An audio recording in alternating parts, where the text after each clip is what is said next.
time to break down the big issues facing our nation. Hello and welcome to The Breakdown, KUJH's political news and analysis program. I'm Eric Pauls. And I'm Caitlin Dornbos. The government was put back to work this week as legislators in Washington finally voted to raise the debt limit and reopen again after the 16-day government shutdown. We'll be breaking down the effects of this political standoff later on in the program. And last week I spoke with Peter Fenn, a longtime Democratic strategist, most notably for the Gore, Clinton, and Obama campaigns. We'll hear his interview today, but first we have some breaking news for you. It has just been reported that former Speaker of the House Tom Foley has died at the age of 84. Not much has been released on the story so far, but follow us on Twitter for some more information. Now some of today's headlines. Republican State Senator and Chairwoman of the Senate Public Health and Welfare Committee, Mary Pilcher Cook, said Wednesday that she plans to file a bill in the Kansas legislature to mandate background checks and licensing requirements on individuals who enroll Kansans in Obamacare. And what this means for you is this may be the first of many bills aimed at the Affordable Care Act to be seen in the Kansas legislature in the 2014 session. Senator Pilcher Cook claims to want to call into the question the integrity of the people responsible for enrolling others in Obamacare. However, mandatory licensing and background checks for these individuals would also slow down the process of delivering health insurance to consumers. Now, along these same lines, Kansas Senator Pat Roberts took some fire from the GOP in 2008 when he supported the hiring of former Democratic Governor of Kansas, Kathleen Sebelius, to the post of Secretary of Health and Human Services. Now, after the faulty rollout of the Affordable Care Act, or Obamacare, Roberts has had this to say on his YouTube page. Enough is enough. Today I am calling on Kathleen Sebelius to resign her post as Secretary of Health and Human Services. Secretary Sebelius has had 3.5 years to launch Obamacare, and she has failed. Roberts is calling for the resignation of the secretary, and it is beginning to catch fire throughout the GOP as more officials begin to call for the same thing. What this means for you? Well, Kansas has become a battleground. Since Roberts and Sebelius are both from Kansas, this brings this huge national issue closer to home. There is no doubt that as this ugly fight rolls on, we will be hearing about every comment from every side. A Gallup poll released last week says the perceived need for a third major political party in American politics has reached a new high. 60% of Americans surveyed think a third major party is needed because the Democratic and Republican parties do a poor job of representing the American people. The survey attributes this to Americans' frustrations with congressional gridlock during the government shutdown. Interesting. And what this means for you is America's dissatisfaction with the current political system is creating a conversation about how to change it. As millennials, we will be the ones making the political decisions in a few decades. Do you think the United States political party system needs to change? Do we need a third major political party with no parties, or just reform the current party system that we have? Tweet us or Facebook message us with your opinions because we want to know how you think. Moving on to today's big breakdown issue, the reopened government. Hundreds of thousands of government employees, many of whom work paycheck to paycheck and are the sole breadwinners for their families, were told not to come into work for the past 2 weeks. But this wasn't some paid vacation.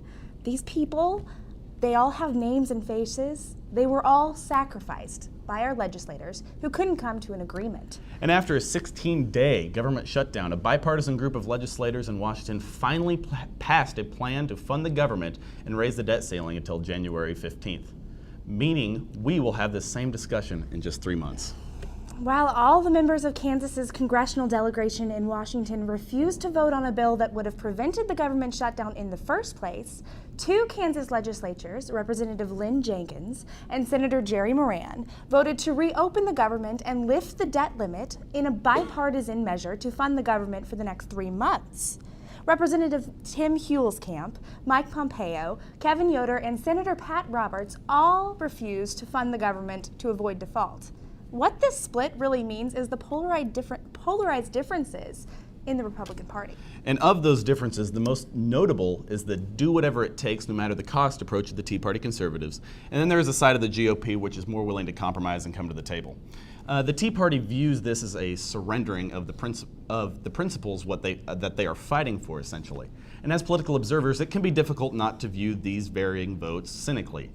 It would not be a wild bet to assume that people like Roberts, who is a Tea Party challenger, and Huelskamp, who represents a very conservative district, could be protecting themselves electorally with their votes. It could also be surmised that Jenkins, who has a Democratic challenger, could have voted to reopen the government to distance herself from the Tea Party and their views against compromise. Now, President Obama, however, may have proved that he has a limit to just how much he is willing to compromise. You know, throughout his administration, and especially during his 2012 campaign, he has touted his willingness to find a middle ground of agreement between party lines. He's been seen sitting down at the table to hash it out with legislators, but his firm stance on backing Obamacare and sacrificing the government shutdown to do so can be seen as a new backbone in the president. However, this stubborn attitude and no negotiation stance contributes to the political polarization in Washington.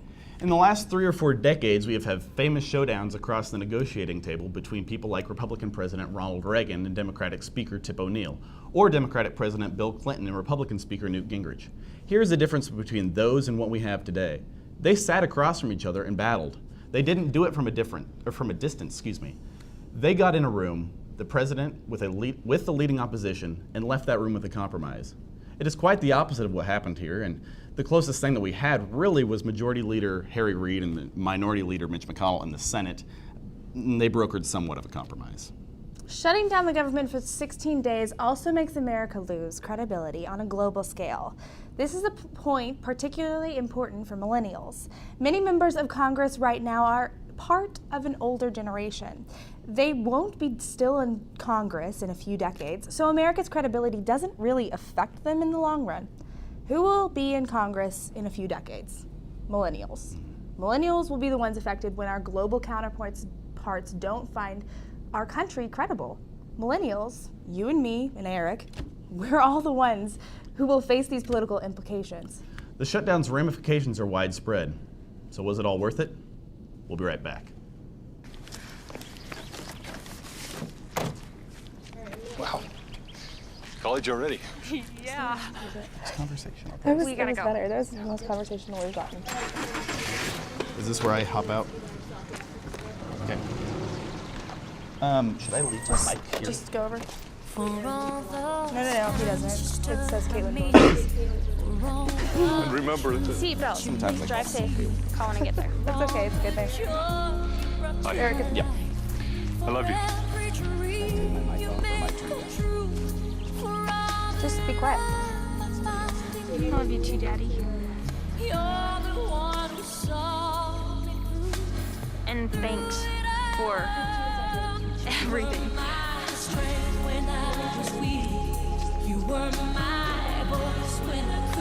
Gratitude. Pass it on. A message from the Foundation for a Better Life. Welcome back to The Breakdown, where we break down the big issues and bring them closer to campus. I'm Caitlin Dornbos. Last week, Eric caught up with the former Dole Institute of Politics fellow, Peter Fenn. Here's his interview now. Hi, I'm Eric Pauls here for The Breakdown, and I'm at the Dole Institute of Politics for the 10th Anniversary Dole Fellows Reunion. And it's my honor here to be joined by Peter Fenn, a Democratic political strategist, consultant, and television commentator. Thank you for joining us. My pleasure. Great to be here. So tell me a little bit about your career and the positions that you've played in the political field. Well, how much time do you have? No, I've always loved politics. My dad worked in the White House for President Kennedy, worked in campaigns when I was a little kid. So I was active. I guess it's in my veins somehow. I worked in the United States Senate. I was a page as a young kid, and then worked for a guy named Senator Frank Church, who was chairman of the Foreign Relations Committee, chaired the Senate Intelligence Committee, which was my first job, and then, as I like to say, after I was involuntarily separated from my job when Frank Church lost in 1980, I worked for a political committee and started by Bill Clinton and Pamela Harriman and Avril Harriman for a few years, and then I started my own political consulting firm. I didn't know whether it was going to turn out to be a livelihood, whether I was going to make any money. All I knew was I loved politics. I loved issues. I was very active in civil rights and anti-Vietnam War stuff when I was younger, and it just was. It's turned out to be an amazing career, and I've loved every minute. With recent issues such as the shutdown or such as Syria, people in the president's own party, as well as many Republicans, have criticized the president for his leadership or lack thereof. What grade would you give him as a leader, especially throughout recent issues? I tell you, I think the president has done, by and large, an excellent job. I mean, I think it's an A minus or B plus deal. If I were to criticize the president, it would be more on some stylistic grounds rather than substantive grounds. For example, you know, early on, he should have reached out more personally to folks on Capitol Hill. He wasn't a creature of Capitol Hill. He was a first-term member of the United States Senate when he got elected president of the United States. He did not know a lot of these people that well. But, you know, I would have spent a good deal more time having folks down to the White House for dinners and a beer and stuff like that, because I think that he is a very, very bright guy. He's not a, you know, the part of his problem was, you know, was he born in the USA? You know, was he a socialist? You know, I mean, this stuff it was just kind of crazy stuff, because actually he's quite a moderate Democrat, really, in a lot of ways. But that wasn't the perception of him. And you need to develop those kinds of personal relationships. So I think that would have been important. But, you know, he had the guts to put through Affordable Care Act, which had been called for in this country since Teddy Roosevelt. He's unbelievably strong on handling Iraq and Afghanistan and ending 2 wars. He wasn't hesitant to go after Osama bin Laden in a very risky raid that, if it had failed, his presidency would have gone down in flames, as Jimmy Carter's did after Iran.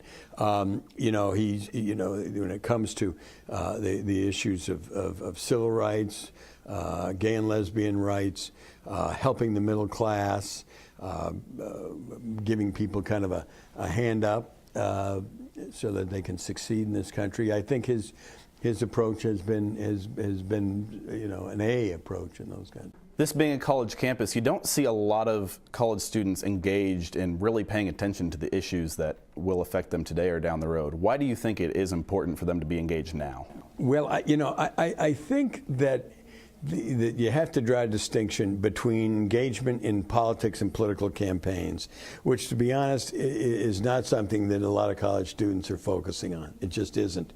They're cynical about it, just like the public is cynical about it. But you see more people volunteering. You see more people who care about what's going on in their neighborhoods and in their states and communities. You see more people who are committed to working on issues like global health. And I don't think that young people are turning their backs on the problems that need to be faced, but they're looking at alternative vehicles to solve those problems. They're not necessarily, at least right now, thinking about running for public office, but they are thinking about, they can do well by doing good, and they know that.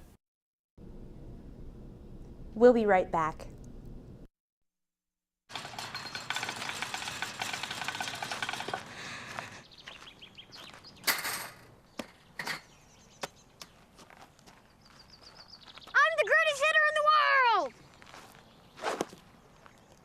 Strike 1.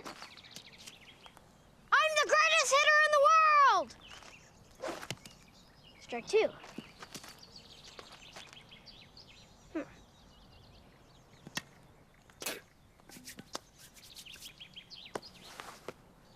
I'm the greatest hitter in the world!